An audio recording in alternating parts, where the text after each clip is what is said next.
டேய் மச்சான். டேய் டேய் எங்கடா போன? எப்படா வந்த? ஏன்டா நான் வந்தது கூட தெரியாம இருக்க? நான் வந்து டீயே போட்டாச்சு, எடுத்து குடி. பாரா. தேங்க்ஸ்டா. You welcome. டேய் அவளோட நல்லா டீ போறடா. பாரு நம்ம கிட்ட ஏதேதோ திறமை இருக்கு. ஆமா கேட்கணும்னு நினைச்சேன். அந்த இன்டீரியர் டிசைன் ஒர்க்ல என்னதான் ஆச்சு? அதெல்லாம் எப்பயோ கிளையண்ட் காமிச்சாச்சு. நீ ஒரு தடவை செக் பண்ணிக்க. ஓகேடா. ஆமா மதுங்க வெளிய எங்கயாச்சும் போயிருக்காளா? யார் அவ? இந்த ஹே ஹாய் ப்ரோ, எப்ப வந்த?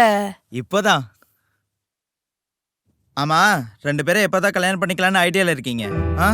யாரு இவன் தானே? இவன் அப்படியே லிவ் இன்லயே இருந்துட்டு என்ன கழட்டி விட்டுருவான்னு நினைக்கிறேன். இவன் பண்ணாலும் பண்ணுவான்.